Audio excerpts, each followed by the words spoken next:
What up? It's your boy T Bear here in the reaction. Today's Wrestling Wednesday. Somebody gets a video from Wrestling Flashback. 10 wrestler WWE Barry for getting over on their own.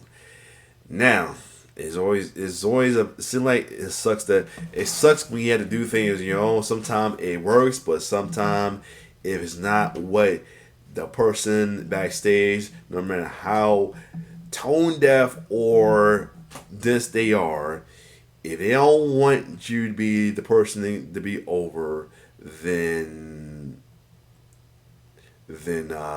don't. Then it's not going to work. No matter how good you are, it's not going to work. All right, it's not going to work.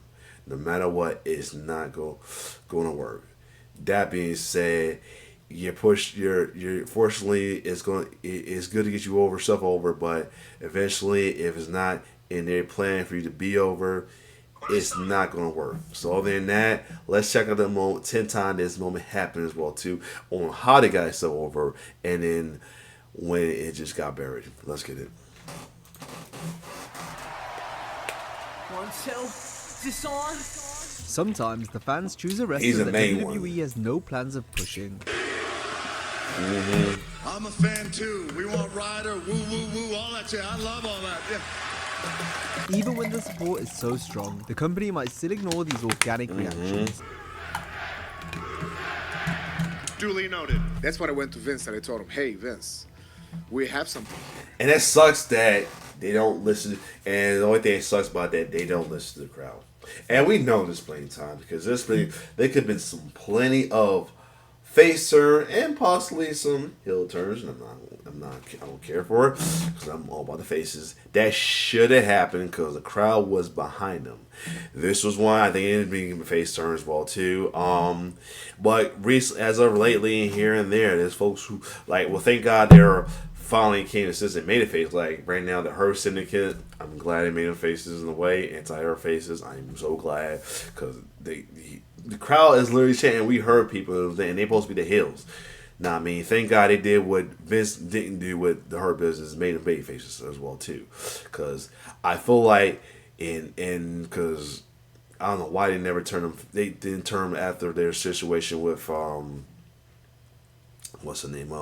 Retribution. Why they make them anti-hero tweeners? They didn't.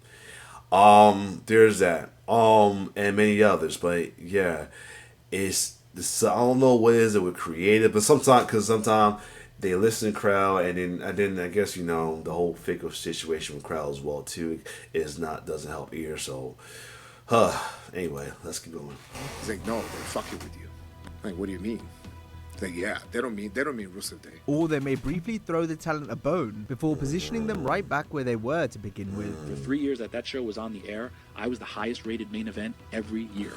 They were doing nothing with me, and they still wouldn't go with me. In this video, we'll mostly be covering mid-carders that were reaching for the proverbial brass ring. Me and Brodus Clay, now known as Pirates, we had some house show matches. The building was shaking, and then certain people saw that, went to the agent, and hey, they need to go on, and they should only do 5 minutes because it's taken away from the show. It's like, no. Man, oh my god. But we'll also feature 2 big names that were set up to fail after grabbing said brass ring. It did nothing for me. They killed me the whole time. Today, we list 10 times WWE dropped the ball with wrestlers who got over organically. Yeah, R.I.P. Harper, a.k.a. Brody Lee. The way I do talk, Vince doesn't see a person that looks like me talking like me, and I don't think he can get over it. Yeah. Yeah, I love and respect for Brody Lee and aka Luke Harper. He definitely wasn't the typical look for Vince as well too, which sucks as well too. Not me, because he's definitely different. If you see the old picture of Ring of Honor guys or anything, he was part of that, and he was definitely different compared to most of the guys on Ring of Honor. There's that, but they still accept him as who he is and made him big, but. It sucks that Vince has this set mindset on who he wants to be big and everything. And ironically, they are big guys. So other than that, yeah, let's keep going. for that. Before the age of social media, those who usually sat in the locker room during the show couldn't do much to get over if they weren't booked, since it was easier for WWE to kill off a wrestler's momentum if the performer wasn't in their plans, especially just as the talent was starting to get over. The Hurricane sold over 1 million replica masks during his time with the company, but he never managed to get... Yeah, man. Hurricane definitely was over, especially his little feud with The Rock. Oh, yes, man. And then they didn't go through, and that's when I think that's when the whole thing with him went down. That's why he went to the Gregory Hills persona, but still. get as far as holding the Intercontinental title, despite the crowd backing him. I sold 1 million masks. You know, this fucking things were $10 a piece, so do the math. I was the first under 200-pound guy to make money for Vince. Well, I'm talking about like merch, talking about making real money where they keep your ass around, you know, for a good amount of time. His rivalry with The Rock should have been somewhat... and this is around time, you know, and probably because of his size, of course, like to us, because I was sitting with Daniel Bryan and AJ Styles, well, too. The launching pad for but the this was superhero. From what I saw behind that curtain, it means the Scorpion King got a tiny ding-a-ling. You talk a big game, and your gums, they do fly. He had a good moment. But it would appear that you're full of Brahma bull crap. Yeah. This was gold, man. Oh, man. Even Rock, you tell Rock enjoyed it too, man. The fact they went back when Rock came back as a babyface with his helping out making his evolution. Yeah, man. This was gold. It sucks that they didn't capitalize off of that. This was originally supposed to be a one-off, but it turned into a mini feud that was the best thing on Raw for a few weeks.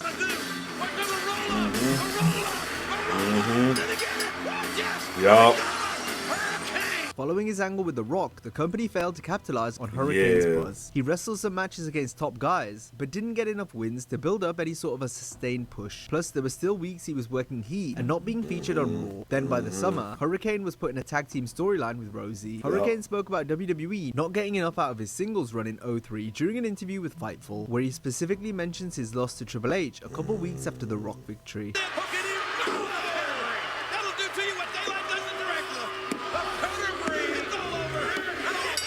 Because The Rock does something like that, you got to get the most out of it. Do I think that it was too early to beat me after The Rock did what he did for me? Without a doubt, and I think everybody felt that. You know, everybody that wasn't involved in that match. Of course, at the time, this is around time when Triple H was on his reign of terror, and barely anybody was beating them.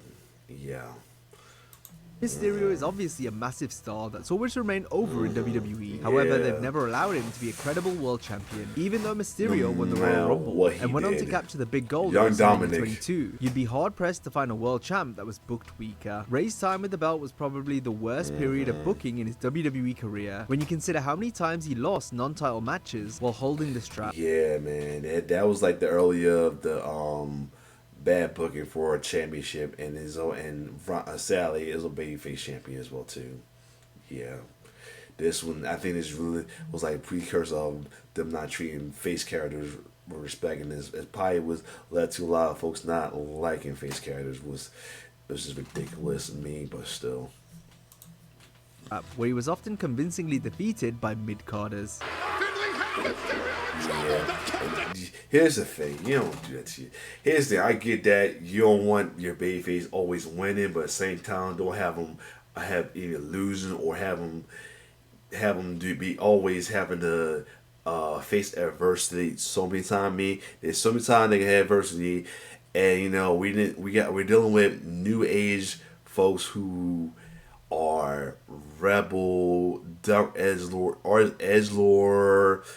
minded, whatever. The fact that they think they look at good as bad or corny or whatever and stuff like that, they're gonna get turned off quickly as well too. Sad facts. I mean, I hate that folks are like that.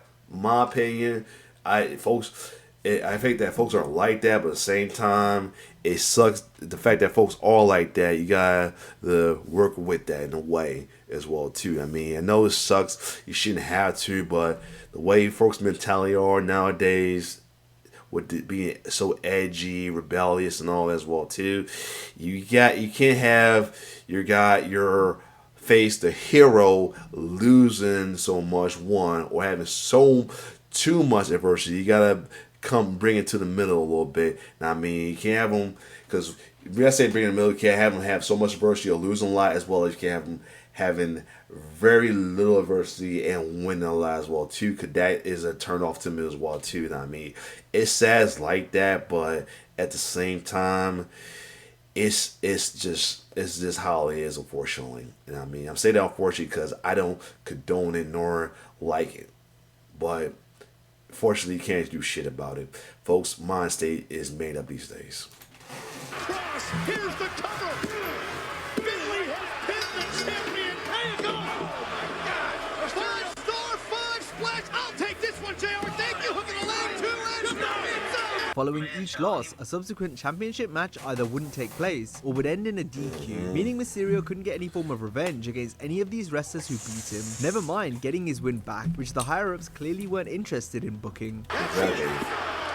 Exactly. You have this stuff and still get the win at the end. It just doesn't look good. Look good. Another person said that, and it was a meme showing that I was done with WWE when this happened.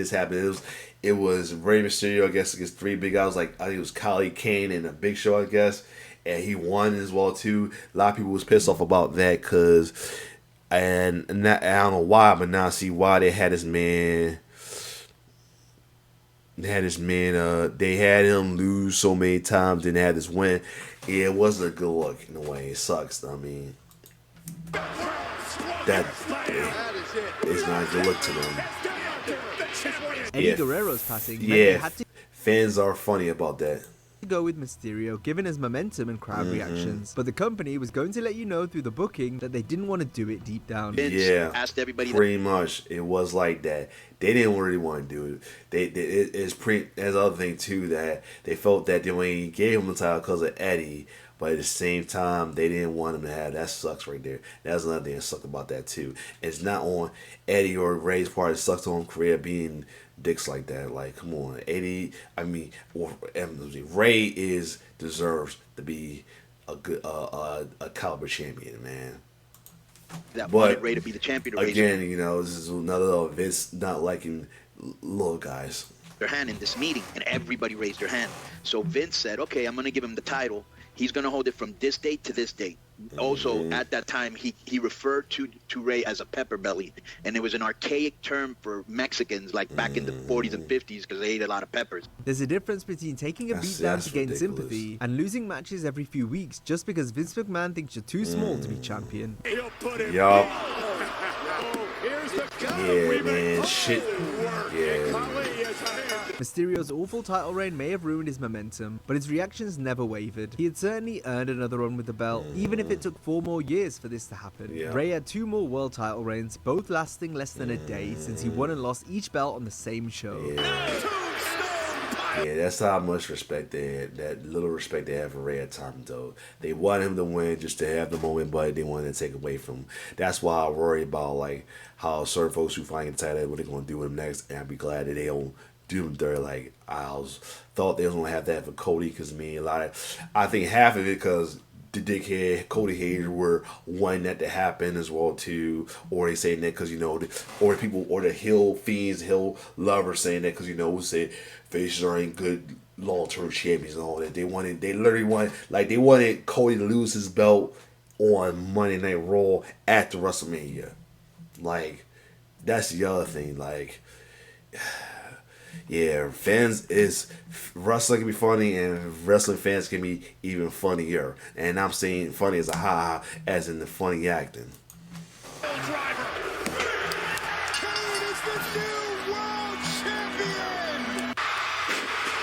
And I think Grand Cena was a face, but still. Ray deserves so much better than this. Damien Sandow had the ability to take anything WWE gave him and make it worth watching. His intellectual savior heel character had potential, and it appeared that the company were going to give him a shot after he won the Money in the Bank ladder match in 2013. This cannot be done like this! Sandow is Mr. Money in the Bank! No, here's the thing with Sandow. At the time, I can't stand him at the time because the one heel character, two, he was an annoying heel character, so this can't stand him. So I wasn't pissed that he lost the that his cash in failed as well. But at the same time, but outside of the kayfabe and all of that, I can see why this was just jacked up in my opinion. And this was just jacked up in a way. But like I said, at the time, I like it was a high. That's what you get because he was a heel. I mean, but outside of it, it was kind of, you think about it, outside of it, it was somewhat not cool. Sandow had been on a losing run prior to winning the briefcase, and this streak pretty much continued until the 2 weeks leading up to his cash-in. Sandow's character was still strong enough to where losses didn't affect him as much as they would have others. However, his failed attempt to cash in on an essentially one-armed John Cena hurt Sandow greatly.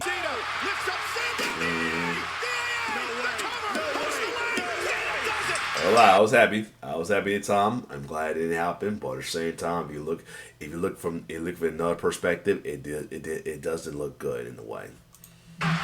Previous Money in the Bank holders had also lost a lot in the run-up to successfully cashing in, but then you had Sandow, who failed so spectacularly while doing countless jobs along the way. Did you feel any type of way when they had you lose that championship match? Of course I was pissed. I'd been booked like crap. I would lose a match, but get on the mic and still you're uncrowned champion and hold the briefcase up and everything. That was the hand I was dealt that night. I was pissed, but in terms... Yeah, that's the thing.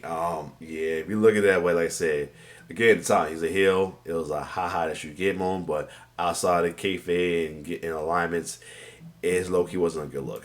How I over-delivered and kind of turned myself babyface. The fact that, like, okay, I went to SmackDown the next night, there was some stuff, but then they just kind of, that's when they started completely cooling me off after that. It was truly woeful booking, as Sandow then became a full-on comedy performer, cosplaying as various characters and other wrestlers. He was still very entertaining, but wasn't being pushed or taken seriously on television since he continued to lose every week. I'm the number heel selling t-shirt in the company, and you yank my merch off of live. Like, come on. Oh, Wow. man. It was personal, yes, because they're affecting my career. After Damien got himself over again, this time as the Miz's stunt double in Yes, 2015, WWE had another chance to push Sandow, now as a lovable babyface. Now this one I was okay with as well too, because he was deep. He was he was paired with Miz, who was a heel. He was the babyface at the time because of the Sandow the Mizdow thing he was doing.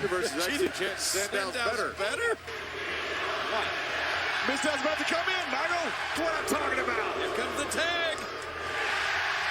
However, following his rivalry with The Miz, Damien was back playing dress-up, despite the fact it appeared he was going to be himself again after the Miz feud. 3 years ago, I came to the WWE with a blue bathrobe and the idea that I was going to enlighten everybody. Needless to say, we all know how that one ended. After that, I was actually told to my face that I was not entertaining enough. What followed, some people were thinking I was losing my mind, but it was actually a quest to entertain. Mizdow caused me to lose a lot of respect with my peers, but I gained something that means much more to me than that. I gained the respect of the WWE Universe. You're welcome! Sandow was relegated to the C I like shows how he saw the sign and did that. That was pretty cool. a few months later, where he remained for the next year until being released. Despite all the damage WWE had done to his character, Sandow still got good reactions in 2016 during the few occasions he appeared on Raw, SmackDown, or pay-per-views. Yeah, but the key is you don't want you or your partner to be out of this match. Because you got to be in it to win. Dumber. He almost won the whole thing. Now Shackness eliminated. Tommy Dreamer was another who was able to bounce back despite so many losses. In fact, he pretty much made a career out of it, especially in the revived version of ECW, where Dreamer was looking up at the lights most weeks. Numerous talent came and went as ECW champion. I ain't gonna lie. We look back at that sucked how they try to make him like the Clash Joe of the new ECW. I wasn't feeling that. I get he was already established as a star as a wrestler, but they could have made him pretty. They could have did something with him ECW. I mean, he had some storylines, but still, he was low-key looked like the Clash Joe of ECW for a minute. During this time, but WWE weren't willing to give Dreamer a title reign, despite the fact he was one of the most popular babyfaces of the brand. For 3 years that show was on the air, I was the highest rated main event every year. They were doing nothing with me, and they still wouldn't go with me. His matches routinely had the highest TV ratings each year compared to anyone else on the ECW show, and yet Tommy would have to put over every lumbering oath WWE were trying to push but completely failing with. The company realized they could have Dreamer lose as much as they wanted, and yet the fans would still get behind him. Yeah, he was more popular than the folks they kept trying to push as well too. Shout out to Big Rick, by the way. I have nothing against him, but yeah, the folks they was trying to push, man, it just didn't. It's like it wasn't working. 2009, the WWE were finally going to give Dreamer a push, as a storyline was created where Tommy announced that he'd leave the company if he didn't win the ECW championship at the Extreme Rules pay-per-view. I will be ECW champion again. Dreamer emerged victorious on the night, which made for a great feel-good moment. DDT! Yup. Can Tommy Dreamer's career continue? Yes. That summer, ECW's television ratings increased during Dreamer's push, but fell back down and continued to decline starting from August. This was when Tommy wasn't in main events anymore, and was predominantly kept off the show until his departure at the end of the year. People want to know, how's that gastric bypass working out for you there, buddy? Basically, WWE were prepared to throw Dreamer a bone, but weren't interested in going any further despite fan interest. Yeah, that was has folks trying to be assholes. Folks out there would say here nigga damn or here man damn moment right there as well too. That's what he's trying to say about the new World Heavyweight Championship at the time for a minute as well too, because by the time Roman Reigns was holding the title for a while, but still, yeah, that seemed like it was that moment right there was suck was. Let me give it to title, yes, and then do nothing to capitalize afterwards, though. Yeah, Dreamer should deserve better than that. As seen from how he was still getting beat despite holding the belt. Oh, that's an iron curtain that descends on ECW. They could have did that way better than that. Way better. Nah. That could have been done better. Even though Dreamer's reign was brief, lasting just 7 weeks, it was better late than never after years of being constantly overlooked. The innovator of violence proved no matter what, he'll always be the heart and soul of ECW. Mixed with that intuitive aptitude, Vance Exactly. Archer. Oh my God, Lance Archer. Well, he was Vance Archer on this, but Lance Archer at WTV or ECW at the time. Yup. Yup, that's the murder. Yup, if you don't recognize, yes, that is the Murder Hulk Lance Archer right here. When he was known as Vance Archer on ECW TV. Yup. What does your father and mother do for a living? And my daughter Kimberly said my daddy falls down a lot, but my daddy always gets up. Mustafa Ali had numerous Neely moments in WWE. Yeah, another one. Yup, another one. Man, I know, I get it. Kofi Mania was a thing, but it turned into Kofi Mania, which was the bright side of it. But before that, he got did dirty, yo.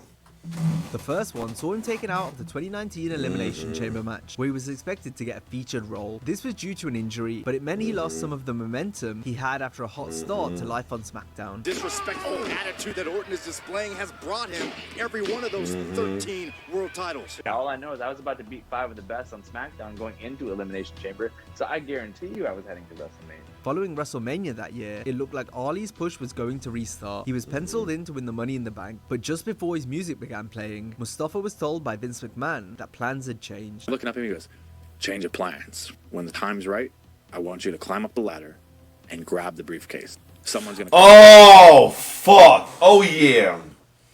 Yeah. Oh, yeah. That was some bullshit. That was worse than that. That was some bullshit. Oh yeah, they try to have him feud with Kofi over because they thought his Kofi was hurt. Nah, he had a feud with Brock. Yeah, that was some bullshit right here. That the Elimination Chamber thing was unfortunate, but this was some straight up bullshit. And just have shock in your face. He's gonna run down, tip the ladder over, and you stay down. Yeah, this was some bullshit. That was some bullshit right there. Yeah, that was some bullshit. Yeah, that right there, and that led to him cashing in on Kofi. Yeah, That was some bullshit. And then I think, like I said, they had Lally later on as a heel, feud with Kofi over his failed push, where he should have been a face feud with Brock, but you know how that was. Yeah, that was some bullshit. Yeah, that's what this is one time I was totally on. I mean, I am now, but I was totally on the double side when he was hating on Brock. The only time wasn't when they made Brock the face against Roman. That's it. Other than that, yeah, man. Mustafa's momentum came to a halt yet again, but an impressive match with Randy Orton at Hell in a Cell later in the year had people talking about Ali once more. Even Orton felt Ali should have left with his hand raised on the night. Spins him around. Yeah. He did show out that match. After this, Mustafa appeared in some marquee multi-man matches, but was never the focus. Fans were crying out to see Ali lift the mid-card title during this period, but he was never afforded such an opportunity. The tides can turn at a moment's notice. Hometown advantage for Ali. We hear the WWE Universe come alive. After being paired in a tag team with Chad Gable that went nowhere, Ali was taken off television by the start of 2020. From there, videos began airing repackaging Ali as a hacker character. This never came to fruition, though he did reveal himself to be the culprit months later. There was buzz around Ali when he returned later that summer, but he was immediately put on the back burner again until joining the failed Retribution faction. Ali's momentum and various pushes had stopped and started so many times now that by the start of 2022 he requested his release. This was not granted though, and Ali was mostly on the losing end for the rest of his time with WWE. Nah, he's some dirty politician on TNA now. I mean, yeah. Before ultimately being fired in September 2023. Rusev struck gold after being paired with Aiden English in 2017. The two had brilliant chemistry as they ushered in the era of Rusev Day, something the fans immediately latched onto. I also proclaim today, September. I'm laughing this because it led to that RKO he caught, man. Ain't gonna lie, that was pretty funny though. But at the same time, yeah, later on down the line, the Rusev Day thing was working, yo. The 26th, Rusev Day. Rusev Day, yo. Well, Byron, let me ask you a question since you're such an expert. When's the last time The Undertaker won a casket match on Rusev Day? Byron, when's your birthday? August 20th. Canceled. Rusev Day. As chants rang out in arenas up and down the country. Championship victory at WrestleMania 2014. Daniel Bree-Bell returning from the Samoa Joe.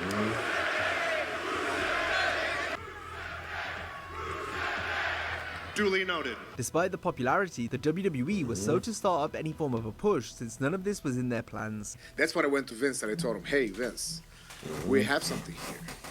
He's like, no, they're fucking with you. I'm like, what do you mean? He's like, yeah, what kind of shit is they gonna say they fucking with you? Like, you really gonna just tell them that fans' reaction is not genuine? Like, that's the tone deafness always talk about with Vince at the time, man. Like, why would you look at that like that? Say that to him. You know deep down the crowd's feeling him. Like, why would you say some shit like that? You know what I'm saying? For real. That was just real messed up right there. Let me finish this one up, and I gotta stop for a minute. I gotta take care of something. Yeah, they don't mean Rusev Day. I'm like, sir, our merchandise is sold out everywhere. Like, are you that oblivious of what's going on, man? Like, come on, man. He was tripping. Yeah, this was tripping. Maybe they didn't make enough. In fact, after Rusev began catching steam, it was over 9 months until he officially turned face. By then, the wheels were starting to fall off since Rusev was no longer with Aiden anymore after a badly booked breakup storyline. The Bulgarian Brute then struggled to get a run of victories together. Besides a 1-month reign as US champion. And then get put into a damn cuckold angle with Lana and with Lashley. December 2018. What made both him and Lashley look completely ridiculous. By this point, Rusev Day had become out of date. In wrestling, when a talent gains so much momentum in a short space of time, you have to strike when the iron is hot. We're not saying Rusev should have been world champion straight away, but he deserved something more than the scraps he was given. At the beginning of 2019, he turned heel and was put in a tag team with Shinsuke Nakamura. The duo weren't successful, and Rusev was then taken off TV for an extended period after WrestleMania 35. The final angle in his first WWE run was the infamous love triangle with his wife Lana and Bobby Lashley. But the less said about that, the better. Please. Yeah, please. Bobby Lashley is Ready reaction though. I gotta stop for a minute, dog. I gotta take care of something. Yeah, I'm back. Let's keep going. Ryder took the wrestling world by Oh storm. yeah, Zack Ryder. Yeah, this one. Yeah, man. This was like one of the most noble one that deserved the push he got, and they didn't. Especially that time he won the Intercontinental, and then they had him lose the next. Yeah. 2011, thanks to his self-produced YouTube series Z True Long Island Story, which he launched to generate buzz. The show was so entertaining it led to fans chanting Ryder's name at shows. I'm a fan too. We want Ryder, woo woo woo, all that shit. I love all that. And by the end of the year, his efforts paid off as he finally secured a regular position on WWE's main shows. But within months, everything unraveled. In storyline, Zack lost his girlfriend Eve and was infamously pushed off the stage by Kane without ever getting payback on either person. They had this situation, yeah. Then this.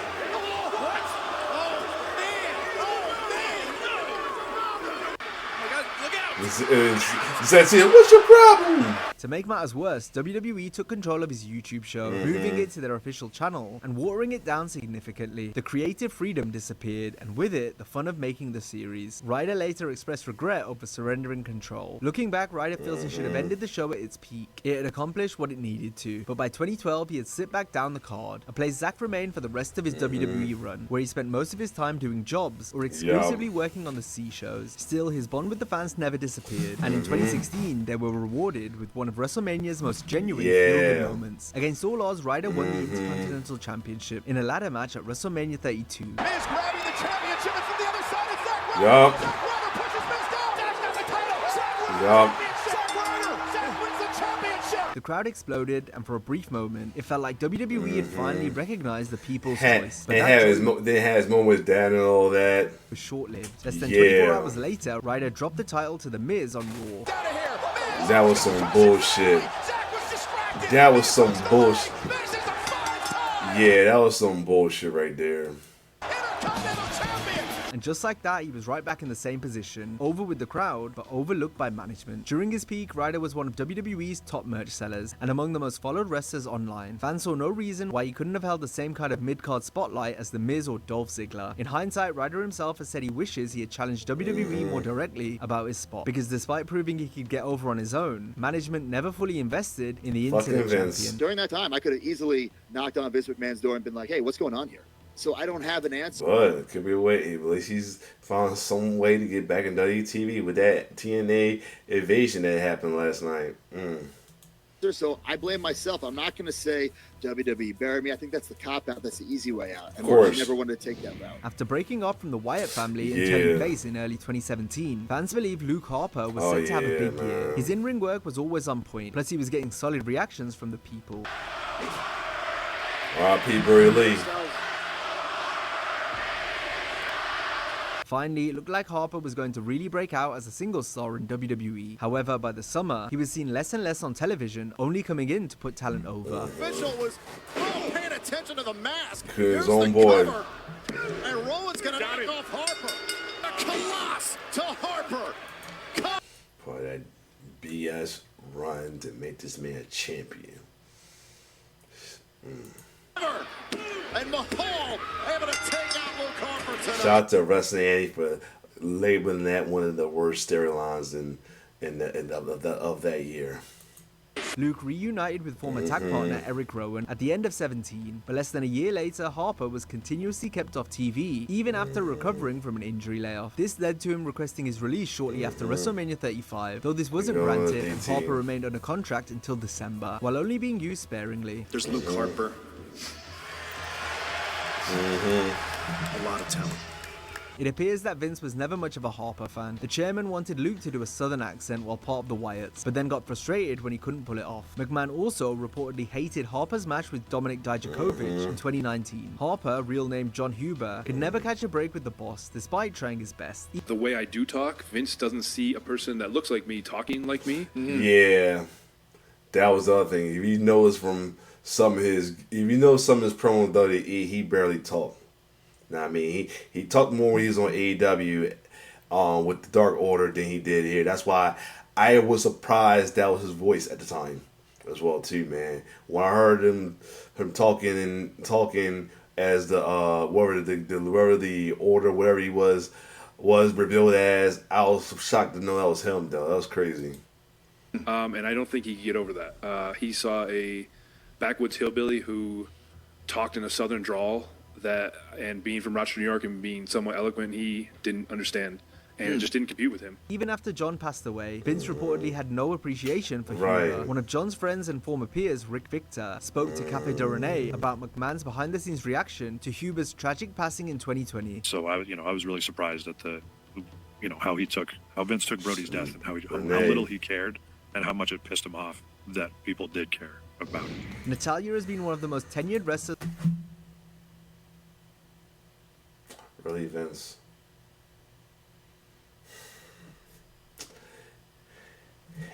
And folks want this man back because how the booking going on with WWE right now. Folks want him back, right? Jesus Christ. On WWE's roster, Yeah. where the veteran often gets undervalued by the company when it comes to being Facts. pushed or maintaining a strong on-screen Facts. presence. From being given a disgracefully pathetic farting gimmick while being paired with the Great Oh god, yeah, that damn gimmick was ridiculous. Was random and ridiculous for a while. Yeah. Carly and Hornswoggle for no particular reason. Yeah, I started laughing. I had to laugh at that. I shouldn't, but I had to though. Yeah, that farting shit was just random as hell right there. I'm like, that was the most random between that. Always say the most random small time gimmick they had going on was her just randomly farting. And remember, like around like the peak around time of the Attitude Era, where they had steam coming out of Big Show head when he got mad. Yeah. I always feel like I'm the only one to remember these little random ass gimmicks. Some other random gimmicks I remember too, but them two is the main one. Yeah. To not holding a world title for nearly 8 years. Plus, just look at all the wrestlers she's had to put over while they get pushed on Raw or SmackDown. Wow! Already! Riptide! Wait a minute, roll up by Ain't her, no- shoulders are down, and lay a legs! No. Is that the one when she threw up? But yeah, folks still consider her as the boat.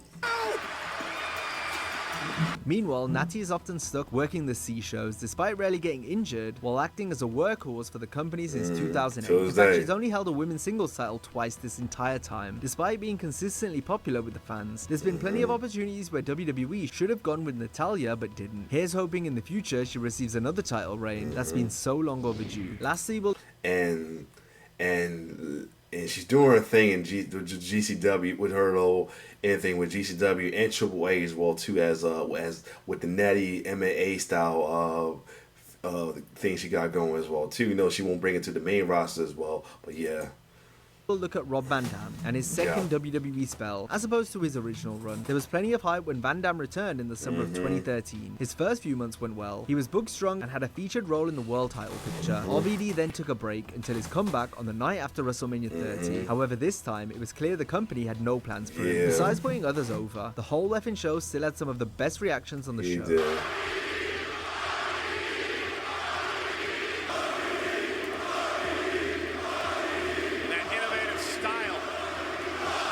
But after his first couple of matches back, Rob couldn't buy a win unless he was wrestling Jack Swagger. Losing week in, week out while not in any storylines was no way to treat a popular legend like Van Dam. On his One-of-a-Kind podcast, RVD was critical of WWE's creative and how they used him in 2014. It did nothing for me. They killed me the whole time. I remember seeing Vince that one because he's talking. 2014. I know I must have said hi to him in Gorilla. Now, if you enjoyed this video, be sure to check out. Yeah. Definitely check that one out though. That was ridiculous too.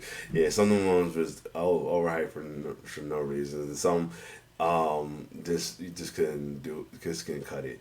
But yeah, man, it's crazy how that is well too. That's going on. Like, yeah, Hurricane, that's the thing with Rock was gold. Shame they couldn't capitalize that. Again, Vince now giving little guys a chance. Same with Ray. They just did him completely dirty. Just a Negro hitman damn moment. Sandow, he was heel time. If it wasn't the case, yeah, he was wrong. But especially Mizdow thing, he could have did something after that as well too. Dreamer, another heel man damn moment was right here to give him title, and just didn't do cap all that. When Mustafa Ali got done dirty. The first one was unfortunate with how they did him, take him out of the legend, but the Money Bank thing was straight bullshit right there. Rusev, like I said, it should have capitalized, and it did for a minute, and then it just dropped the bomb. You know what I'm saying? They say, oh, you're giving face running, like, and then to say that they're fucking with you, like, you really that tone deaf to the crowd, really? Yeah, Zach was the worst situation right there, man. Like, they that never, somebody said it on my last video about the worst storyline, Unforgivable. No, or the best song, or the worst storyline, yeah, Unforgivable, man. Unforgivable. Luke Harper, yeah, did Vince really Vince? Not only really Vince because he had this impression of him, but did not barely give any recognition after he passed. Like, come on, Vince. Now, like I said, she's still doing her thing, man.